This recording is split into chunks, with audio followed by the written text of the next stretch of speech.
El título trae prisión, cárcel, ciudad de refugio. ¿Cuál es la diferencia, primero, entre una prisión y una cárcel? Hay diferencia. La cárcel es un lugar de detención para las personas que están siendo procesadas por un delito o que han sido condenadas a penas menores. Esta es la cárcel. La prisión es una institución de mayor seguridad, donde se utiliza para albergar a las personas condenadas a penas más largas. Pero en ambos casos, la persona no tiene libertad. La prisión y la cárcel son lugares donde la persona se le saca la libertad.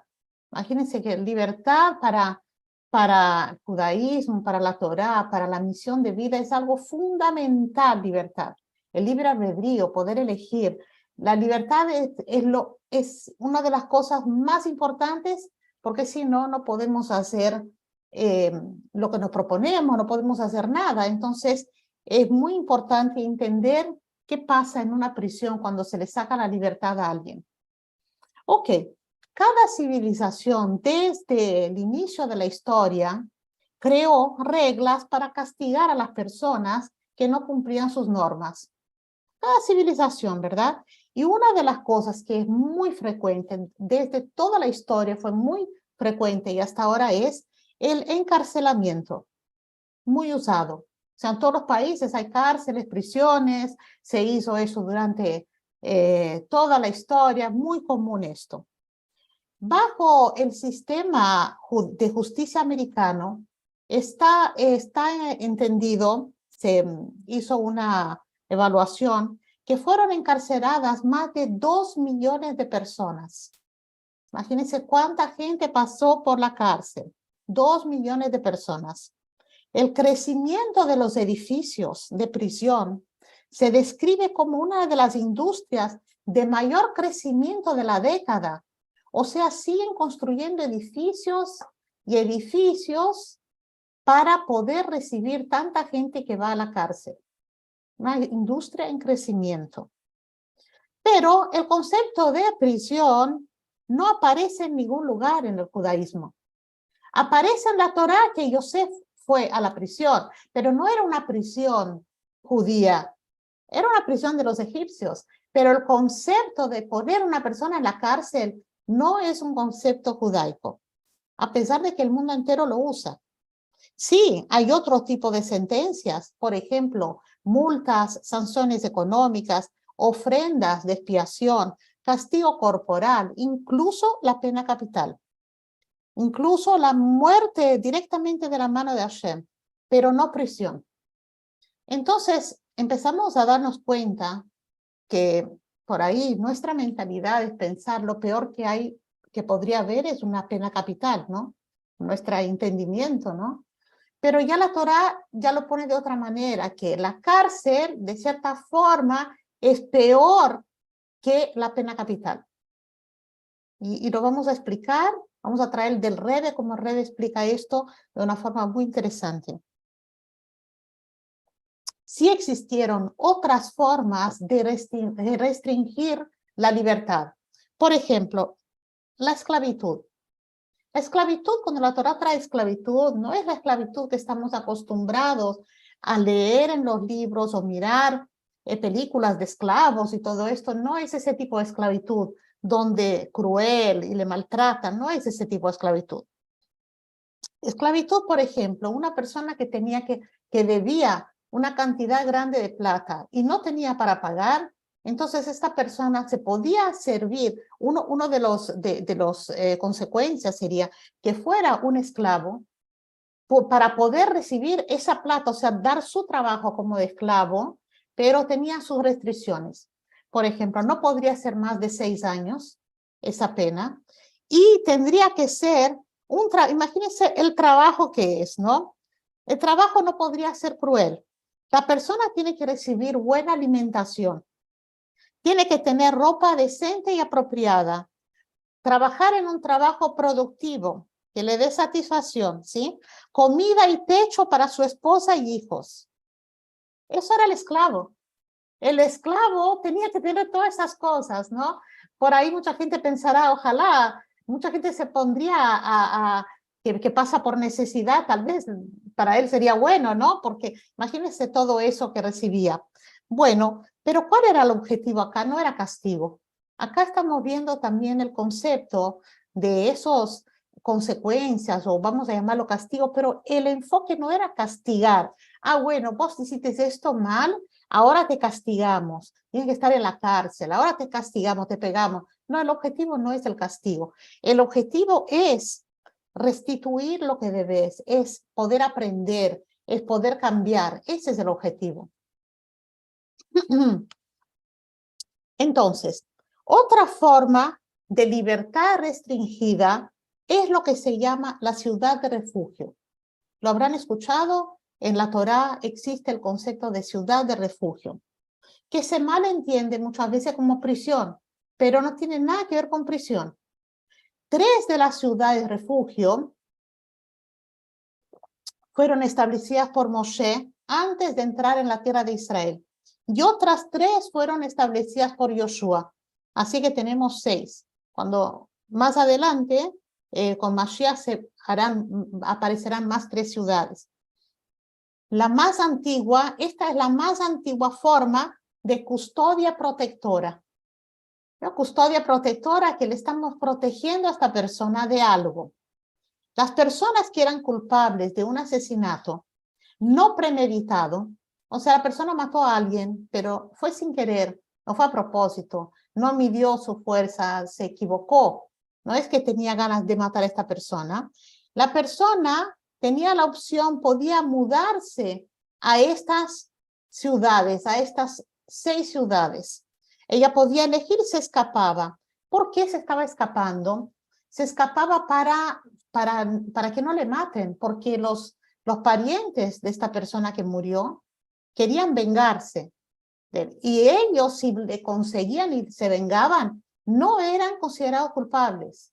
Entonces, la persona se vengaba de este hombre que mató sin querer y no tenía ni un problema con eso.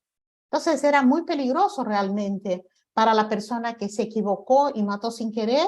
Entonces, para él era conveniente huir a esta ciudad refugio. Pero, como dije, no tiene nada, absolutamente nada que ver con las prisiones. La persona no estaba aislada de sus familiares, de la gente de afuera. Ella no era una cosa que estaba presa, su familia iba con ella. Esos lugares eran como colonias penales que tenían todas las funciones de una comunidad, incluyendo trabajo. Una vez que la persona decidió dónde va a ir, ella elegía dónde va, entonces podía llevar su esposa, hijos, hasta su profesor, dice la Torá. Su profesor que le enseñara cosas, que podía ir a estar ahí con él. Entonces, el objetivo era expiación y reparación, no era castigo, no era un aislamiento. Bueno, ¿por qué entonces la prisión va en contrario al propósito de la creación? La prisión como conocemos, ¿no? Ok, porque la prisión debería ser un beneficio para todos. Una prisión, alguien va a todos tenían que salir ganando. El que va preso, el que fue la víctima, la sociedad. Si la prisión funcionara bien, todo tenía que ser para mejor para todos, ¿no? Entonces, para el criminal, ¿qué tendría que ser? Un lugar de arrepentimiento, de rehabilitación, de purificación. Debería sentir como una esperanza para cambiar, ¿sí? Para la víctima y la sociedad, ese castigo debería servir como una protección, una restitución, pero eso no ocurre, ¿verdad? Solamente hay un beneficio temporario para la sociedad, tomando en cuenta del alto porcentaje de reincidencia, la gente que vuelve otra vez. Salen de la cárcel y vuelven, y vuelven, y vuelven. Y muchos también son mandados, que porque la cárcel ya no tiene lugar y se los manda. Entonces, el que está adentro tampoco tiene un beneficio. La prisión le inhibe, le deja a la persona como que le corta las ganas de poder mejorar, le inhibe. Limita el potencial de la persona, destruye a familias, intensifica la amargura la rabia y la insensibilidad. Bueno, y muchas veces la reincidencia. Las personas, todas tenemos una misión en la vida y el encarcelamiento limita la habilidad de poder hacer eso. Pero la realidad es que nosotros vivimos en países con esas reglas. Hoy en día, esas son las reglas. Todos los países tienen ese tipo de reglas. A pesar de que la Torá no avala la prisión como castigo, la Torá no va a decir que eso es lo mejor, pero también está en la Torá la obligación de los judíos de obedecer la ley del país a donde se encuentra. Principalmente cuando los países que vivimos respetan los derechos humanos. O sea, tenemos que acatar, vivimos en esos países, y esta situación tenemos que acatar, que esas son las reglas. El rabino Shalom Ber Lipsker, un rabino de Miami, él, bueno, como hay muchos en el mundo, pero él específicamente tiene una cosa muy grande, muy importante, una institución que se llama el Aleph Institute, que ellos van a visitar a los presos en la cárcel y tienen es toda una fundación grandísima con profesionales que hacen acompañamiento antes de la cárcel, durante la cárcel, después de la cárcel, para las familias, para el presidiario, el que está ahí adentro. O sea, es una cosa muy importante y en todas las partes del mundo hay rabinos que visitan. En Chabad, yo sé que todos los lugares de Chabad se preocupan con los judíos que están en la cárcel. Entonces, eso es muy común, porque ahí, digamos, palabras de Rabino Lipsker, que lo traigo acá, dice que es una oportunidad para el preso de rehabilitación, de revisar sus valores, prioridades en la vida, estilo de vida, propósito, o sea, aprovechar esa etapa que está pasando en la cárcel para reevaluar su vida, pero con ese acompañamiento. Para hacer teshuvah, ¿sí? Para conocer mitzvot, porque van y por ejemplo, tocan el shofar, cada lugar es diferente, algunos más fácil hacerlo, otros menos, pero hay muchas historias de Yehudim en la cárcel donde se les lleva matzá para Pesach y se les lleva libros de Torah, se pone tefilín, o sea, hay muchas cosas que se hacen en la cárcel. Y entonces se les habla que después de una cosa de tanta oscuridad puede venir la luz, y ellos muchas veces encuentran libertad dentro de la Torá, como que de aprender esa cosa nueva, ahí sienten libertad dentro de la Torá. Muy bien. Traigo ahora palabras de Rebbe sobre encarcelamiento. Entonces el Rebbe dice así: cuando la Torá trae ciertos tipos de castigos por un crimen, por ejemplo, un robo. El objetivo no es el castigo con la multa, no es para que sufra, el objetivo es para aprendizaje, para que no lo haga más. Hay ciertas multas que la persona tiene que pagar el doble, el triple, 4 veces más. Si robó algo, tiene que pagar, dependiendo qué robó, tiene que pagar 4 o 5 veces más del producto. Entonces, es como que la persona pueda aprender, no quiero hacer más eso, mira, no me vale la pena, ¿no? Incluso cuando la persona podía recibir incluso latigazos, hoy en día no se aplica nada de esto, porque no tenemos el templo, no tenemos ese tipo de corte que tenemos sí un tipo de Beit Din, que ya les voy a decir, que puede hacer cosas menores, pero estos latigazos hoy en día no existen, ¿no? Pero, ¿qué se hacía? No era para que la persona sangrara y sufriera, no era esa la idea. Incluso había una persona que tenía que evaluar, esta persona que iba a recibir los latigazos por un cierto crimen que hizo, tenía que evaluar cuál es la capacidad de él para recibirlos y que no se muera, que no se enferme. Esa no es la idea. Entonces, por ejemplo, podían decir a esta persona puede recibir 9 o 6 o 5, dependiendo de la estructura física de la persona. Y ese número tenía que ser divisible por 3, y si no, tenía que ser como menos. Por ejemplo, 8 Si eran 8, esta persona dividió por 3, no se podía, porque no es una cuenta exacta, tenían que bajarle a 6, porque 6 es divisible por 3. Hay muchas reglas, o sea, tratando de hacerlo como un poco menos de aquello que él podría soportar. Dice también que existe la pena capital en la Torá. ¿Y cuál es la idea de la pena capital en la Torá? Parece una cosa tan grave, ¿no? Primero de todo hay que saber, dice la Torá, que si ocurría 1 en 70 años, ya era algo sorprendente, ya era como, wow, muy cruel. Ya en 70 años, una persona que fue condenada a pena capital. Porque tienen que haber muchas cosas, tienen que haber testigos, o tienen que decir a la persona, no sigas haciendo lo que estás haciendo, y la persona sigue haciendo. Tiene que haber muchas condiciones para que llegue a tener, que se haga esto, ¿no? Pero vamos a decir que incluso esta persona recibe, esta específica persona, la pena capital. Y el rey explica por qué esto es mejor que encarcelamiento.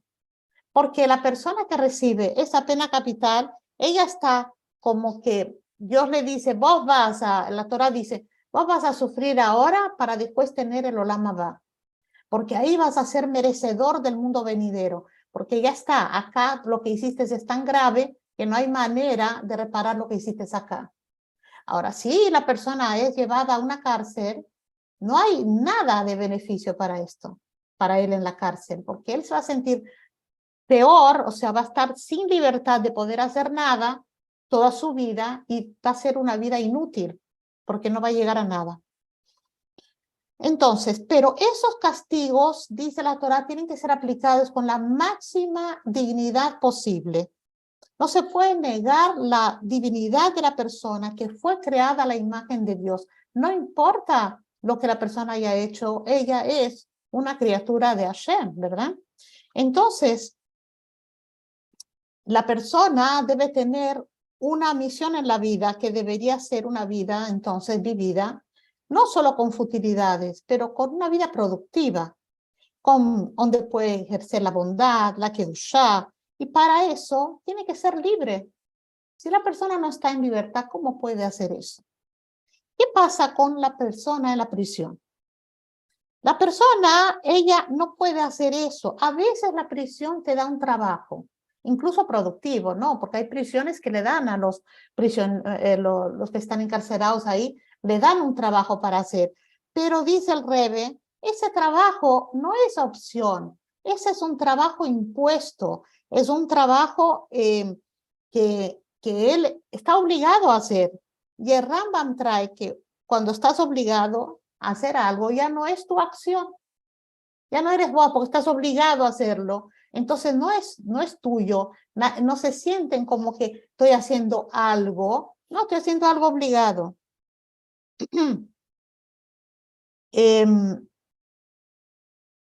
Entonces, ¿qué pasa? Cuando ocurre, volviendo a la pena capital, es como que Dios le sacó a la persona esa posibilidad de poder hacer, ya no tiene más que cumplir su misión en la vida, porque ya no tiene posibilidad, porque le sacó de la vida.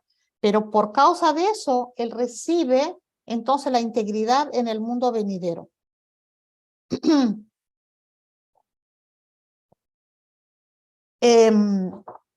Bueno.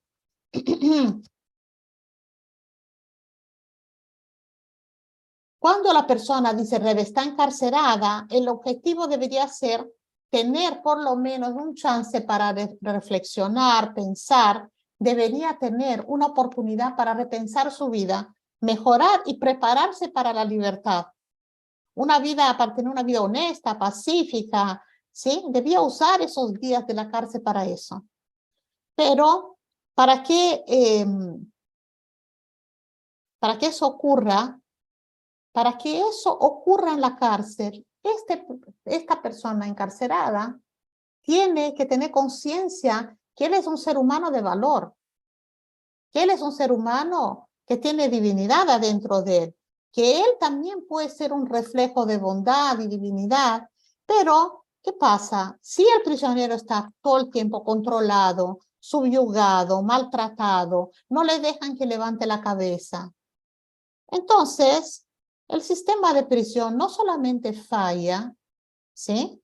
Entonces, no, o sea, no solamente falla con su propósito, pero crea un criminal peor aún.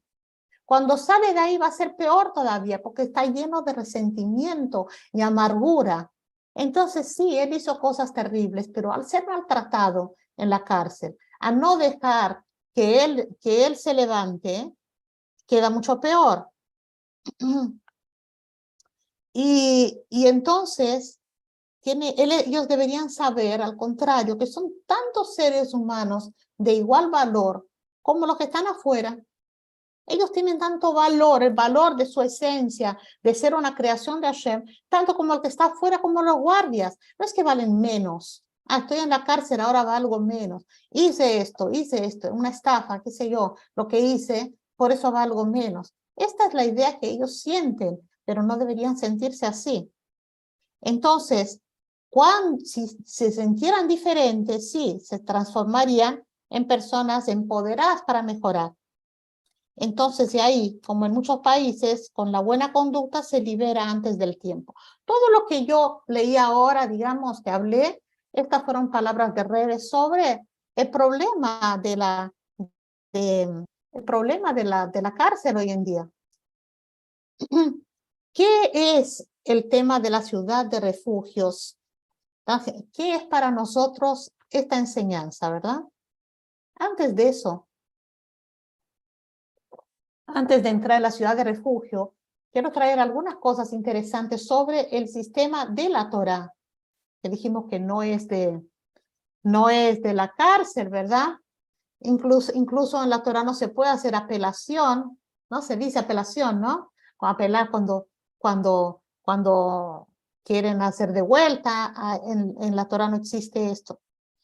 Bueno, una mitzvah de la Torá es asignar jueces. Dios le dijo a Moshe que hayan que hacer un equipo, ¿no?, de jueces. Entonces tenemos la Corte Superior, que son 71 miembros, el Sanedrín, el Gran Sanedrín. Dios le dijo a Moshe, trae 70 hombres, y con él era 71 con Moshe.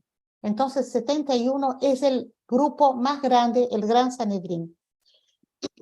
Esto era en la época del tabernáculo, del templo, donde tenían mucho poder de muchas cosas que hoy en día no existe ese poder. Después tenemos la corte que es intermedia, de 23 jueces, que estos sí podían llegar a otorgar la pena capital. Pero solamente el Sanedrín, el Gran Sanedrín, podía hacer cosas que tenía sobre los reyes, crímenes capitales sobre por ejemplo, un Cohen Gadol, si ocurrió algo con un Cohen Gadol, alguien que cometió un crimen con toda una tribu o con toda una ciudad. Esto era el Gran Sanedrín. Coronar a un rey, autorizar una guerra, por ejemplo. Bueno, varias cosas más para esto. Ellos tendrían que saber idiomas, muchos idiomas, los idiomas donde los judíos están, digamos, que sepan que se hable, idiomas que es hablado por los judíos tenían que conocer. ¿Por qué? Porque el testigo, cuando viene a hablar con su idioma, no sirve hacer la traducción, porque la traducción se pierde. Entonces, ellos tenían que saber, poder escuchar del testigo original, no la traducción de lo que habló. Entonces tenían que ser conocedores de varios idiomas. Dije que no hay apelación, pero sí podría ocurrir que el Sanedrín dijera, nosotros no tenemos capacidad de juzgar eso, y proponer otro grupo de que hiciera el juicio. Eso podría pasar. Después de los 23 que dijimos, existen los 3 jueces, que es el Beit Din, lo que se aplica hoy en día. Todavía existe el Beit Din para ciertas cosas más, digamos, cuestiones monetarias, por ejemplo. Bueno, ciertas cosas más leves, vamos a decir, que se aplican hoy en día. Para poder calificar un juez, miren lo que tiene que tener para que sea un juez. Sabiduría, humildad, tiene que tener temor a Hashem, temor a Yirat Shamayim. Tiene que tener la persona tiene que tener aversión a la plata, no le debe gustar la plata. Interesante. Un amor por la verdad, un amor por las personas en general, tiene que tener buena reputación. Todo eso para que son 7 atributos que debe poseer el juez.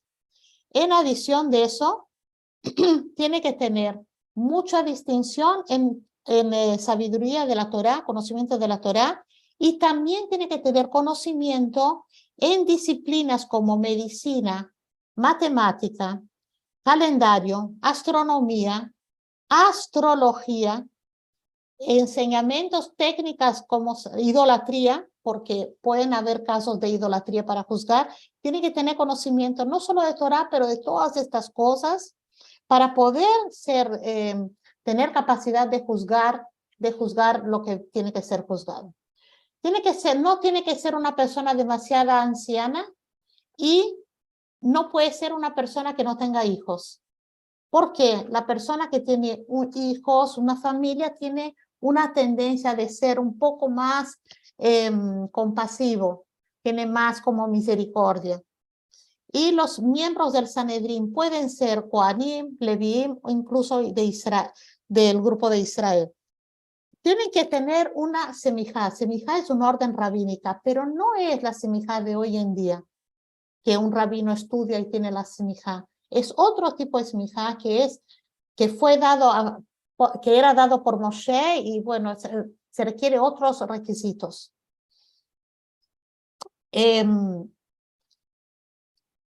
Nosotros hoy en día, la corte contemporánea rabínica puede decidir casos de plata, ¿sí? Y hacer que una persona le pague a fulano que le debe, etcétera, pero no puede, por ejemplo, hacer que pague el doble, como antiguamente se hacía, el doble o el triple. Dice, de acuerdo a Dov Yitzhak Abarbanel, dice que algunos reyes judíos, en el tiempo de los reyes judíos, los miembros del Sanedrín eran elegidos por el rey. O sea, hay mucha cosa, estoy trayendo solo algunas cositas para que nos demos cuenta que no es tan simple así. Dice Maimónides que trae del Talmud, dice así, que la Corte Suprema mandaba emisarios por toda la tierra de Israel para buscar jueces, estar buscando a ver quién podría tener esos atributos, esos 7 atributos para que sea considerado un juez. Iban buscándolos, ¿no? De ciudad en ciudad. Entonces, hoy en día, ¿cómo se hace para elegir un Beit Din? Existen diferentes formas. Entonces, diferentes mecanismos para poder elegir ese juez. Algunas ciudades tienen como fijo, este es el Beit Din de esta ciudad, como ¿cómo se dice? Bueno, un grupo fijo que ya está designado. En otros existe la elección, que le eligen. Y en otros casos es, por ejemplo, yo tengo un problema con mi vecino, por ejemplo, entonces yo elijo uno, el otro elige otro, y, o sea, uno de que a mí me parece que va a juzgar bien, mi vecino elige otro, y entre los 2 rabinos eligen un tercero para poder juzgar este caso. Entonces, unas ideas nada más de cómo se hace, ¿no? No era tan sencillo. Ciudades refugios. ¿Y qué es para nosotros la enseñanza para nosotros en nuestra vida privada? Primero entender un poquito que esta ciudad está de vuelta a decir que es para gente que mató a una persona sin intención de matar. También existe esa ciudad para personas que mataron a propósito y están esperando su sentencia. También era un lugar para que se, ¿cómo se dice? Se refugiaran.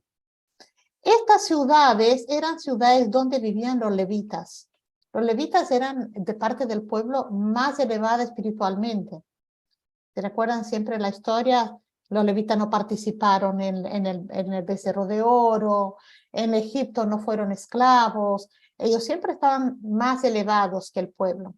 Entonces eran personas que podían recibir a estas personas sin prejuicios, como que eran muy bondadosos y ellos también le protegían a estas personas. De las ciudades de los levitas, hay 6 de estas ciudades que eran la ciudad de refugio también. Muy bien. A ver, de lo que dijimos de que es una persona que mató sin querer, negligencia no es matar sin querer, no se aplica.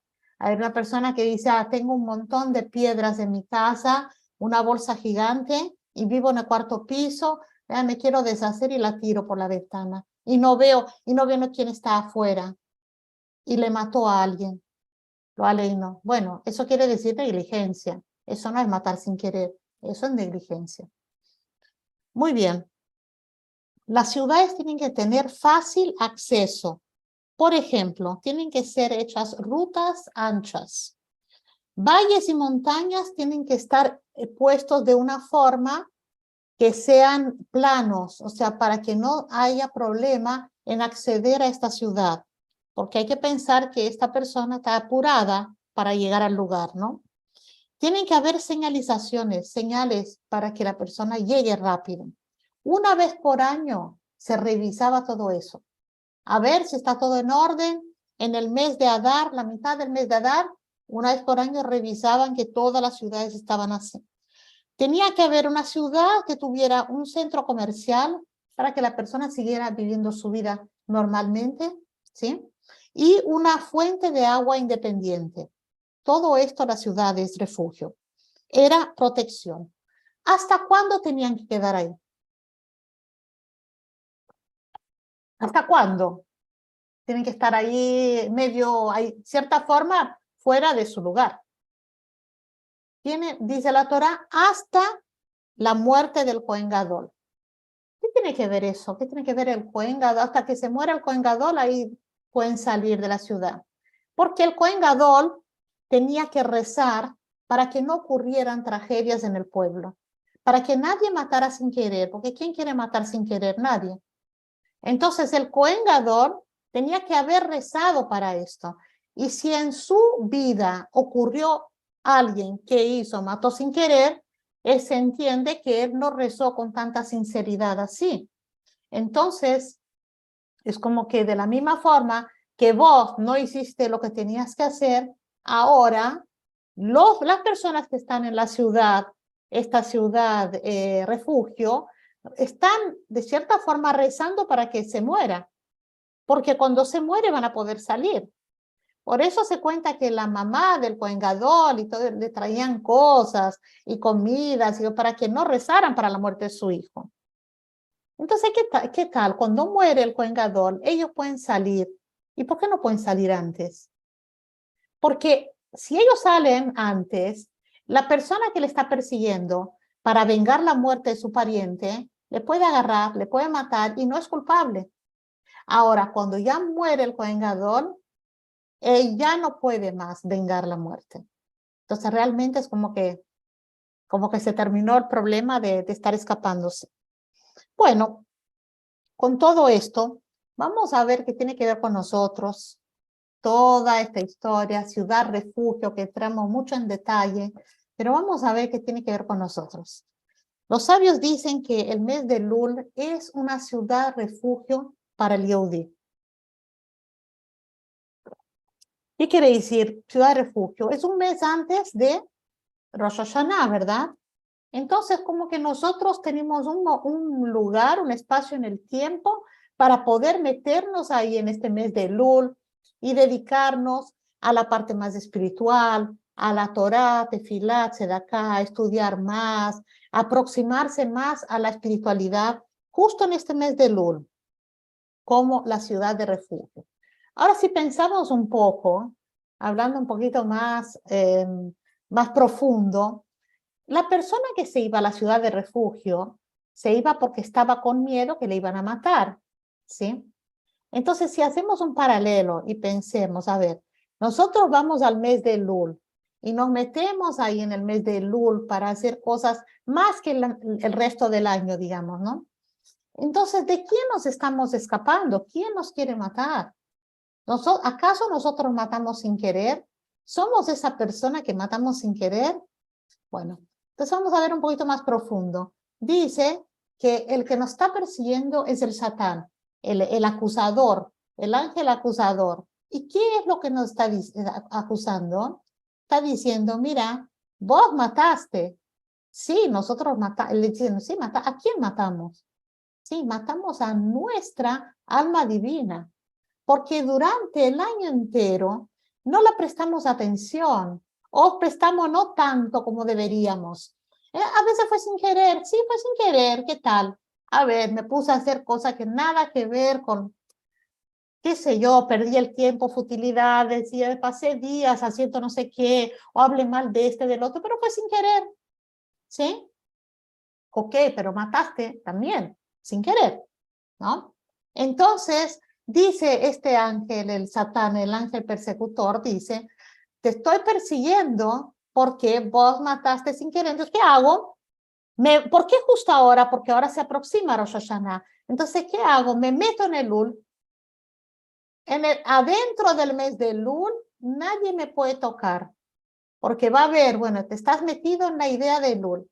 Decís más Teilim que durante el año. Existen los 3 Teilim que decimos cada día, del mes de Elul, el 27 que decimos todos los días. Estamos prestando más atención en la parte espiritual. Entonces, este persecutor no puede entrar porque estás en la ciudad de refugio, estás dentro de Elul, no importa lo que hiciste.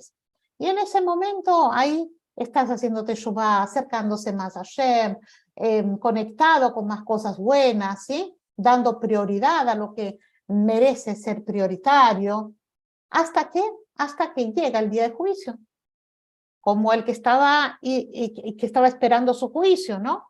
En la ciudad de refugio, que es Rosh Hashanah. En ese momento que salís de ahí, seguro haciendo teshuvá, seguro que vamos a hacer todos, ¿cómo se dice? Juzgado para bien, sin duda ninguna. Entonces, digamos, es el paralelo porque nos metemos en el mes de Elul. Y para decir una cosita más, el mes de Elul es llamado como que el rey está en el campo. El rey es Hashem. Y durante el año todos podemos hablar con Dios. Pero a veces Dios está como que el rey está en su palacio y hay que tener mucho protocolo para llegar al rey. Cuando es Elul es como más accesible. ¿De dónde sabemos que esta época es más accesible? Moshe subió 3 veces a buscar la Torá. Cuando bajó la segunda vez, cuando él bajó la primera,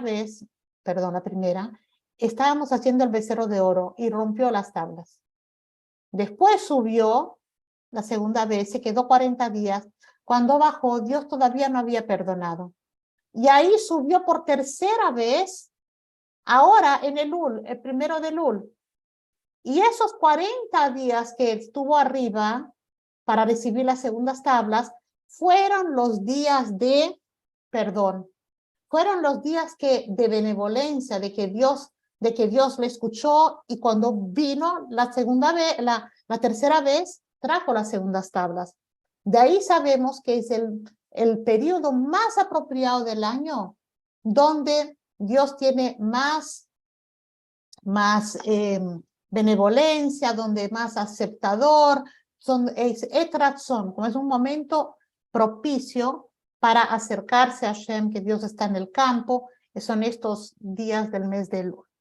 Así que aprovechemos todas, seguro aquí nosotros ya lo venimos aprovechando con todo Motzei Shabbat, ya estamos como bastante expertas en todo eso, y Baruch Hashem, que sigamos haciendo cada vez un poquitito más, cada uno de acuerdo a su a su nivel, todos estamos en Teshuvah, todos cada día un poquitito más. Y así es, Baruch Hashem. Que tengamos una buena semana y que Mashiach llegue antes de este Rosh Hashanah.